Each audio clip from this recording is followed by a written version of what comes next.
The Stanley knife hissed through the thick cellophane wrap.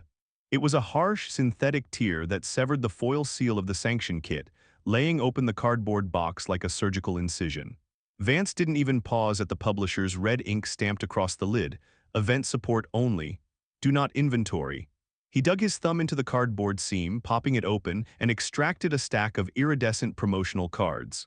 The fluorescent tubes above the inventory desk caught the holographic foil, throwing fractured prisms of light across Vance's pale knuckles. Olin watched from the doorway, the metallic tang of stale energy drinks and static electricity hanging in the dead air of the back room.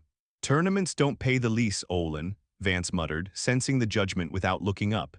He slid the topmost card, a hyper-rare competitive staple meant to be awarded to a tournament winner, into a rigid plastic top loader. He slapped a neon green sticker on the plastic. "Market price, $350. "That kit is mapped for the Saturday Regional," Olin said, keeping his voice carefully neutral. He could feel the pulse beating against the collar of his uniform polo. "If the players find out you're skimming the prize pool to stock the display case, the players will buy whatever we put in the glass," Vance interrupted, dropping the encased card into a sorting tray. He pointed the tip of the Stanley knife at Olin. "We run a business, not a charity. Get out there and push the deadstock starter decks. The margins are slipping." Olin swallowed the acidic taste at the back of his throat, turned on his heel, and pushed through the heavy swinging door onto the retail floor. The Cobalt Citadel was supposed to be a sanctuary. When Olin first took the job as a keyholder a year prior, he bought into the fiction. The front windows were plastered with sun-bleached rainbow decals and heavily branded posters declaring the space an inclusive, safe haven for all tabletop enthusiasts. For a local scene mostly populated by neurodivergent kids, queer young adults, and socially anxious outcasts, that decal was a beacon. Olin loved the floor. He loved the smell of freshly unsealed cardboard and the rhythmic clatter of 20-sided dice rolling across neoprene mats. He loved the quiet, careful work of sitting across from a terrified 15-year-old and teaching them the mechanics of a complex card game until their shoulders dropped and they finally smiled. He was the architect of their comfort. He organized the leagues, mediated the disputes, and memorized the names and pronouns of every regular who walked through the door. But the longer Olin held the heavy brass keys to the Citadel, the more the floorboards rotted beneath him. The inclusivity was a shield, a calculated marketing demographic. Vance and his assistant manager, Kalen, understood that the marginalized gaming community had disposable income and a desperate need for a third space. Behind the swinging door of the inventory room, the progressive mask slipped entirely. Later that afternoon, a regular named Quinn walked in. Quinn was 19, soft-spoken, and had recently started transitioning. They saved up their tips from a local coffee shop to buy single cards for their competitive deck. Olin leaned over the glass counter, pulling a binder of rare foils. "How did the local qualifiers go?" Olin asked, sliding the binder across the felt mat. Quinn beamed, tapping their fingers on the glass. "Made top 8. I just need 2 more copies of the Etherweave Ascendant to optimize the draw engine." Olin knew exactly where those copies were. They were sitting in Vance's sorting tray in the back, freshly sliced out of a promotional kit that Quinn had spent the last month competing to win fairly. "I can check the back," Olin lied, his stomach twisting. "But we might be tapped out." When Olin retreated to the office to pretend to check inventory, he found Vance and Kalen scrolling through the store's Discord server on the main monitor. "Did it buy anything?" Vance asked, not looking away from the screen. Olin stopped, his grip tightened on the edge of the metal doorframe. "Quinn is looking for the Ascendants." "Quinn," Kalen sneered, leaning back in his swivel chair, a tactical patch stitched to his messenger bag that read "We the People."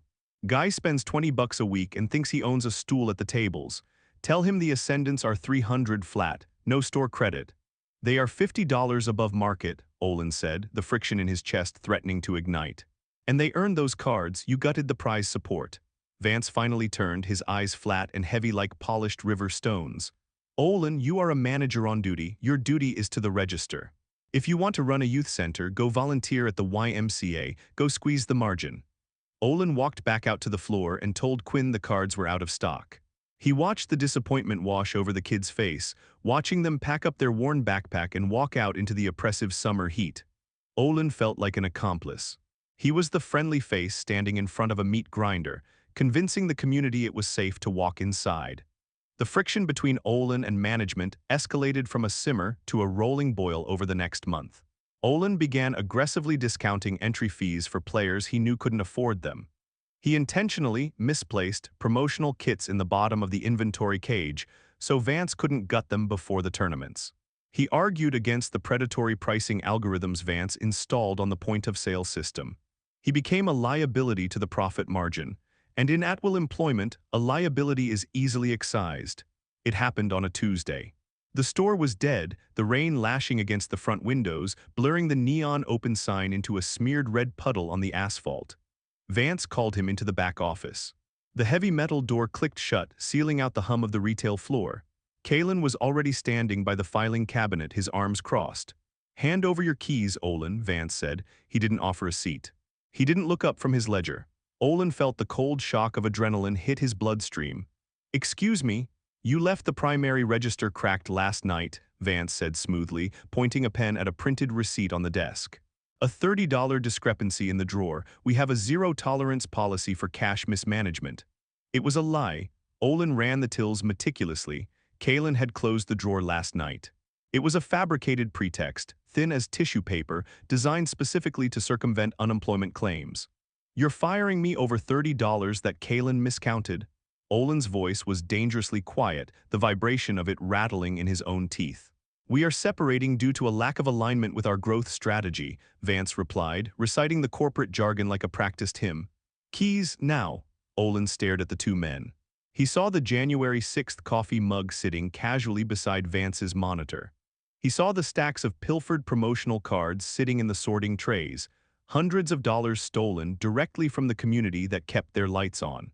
He realized with crushing clarity that pushing back against the machine from the inside was impossible. The machine was designed to crush. Olin unclipped the heavy brass carabiner from his belt loop. The metal made a dull, heavy thud as he dropped it onto the ledger. He didn't say a word. He walked out of the office, across the patterned carpet of the retail floor, and pushed out into the rain. The air outside smelled of wet concrete and exhaust. The cold water soaked through his polo shirt, chilling the hot fury radiating off his skin. He sat in the driver's seat of his sedan for a long time, the wipers dragging dirt across the glass, listening to the engine idle. They thought he was just another disgruntled keyholder. They thought he would fade away, post a vague complaint on Twitter, and find another minimum wage gig. They forgot that Olin was the one who set up their digital architecture.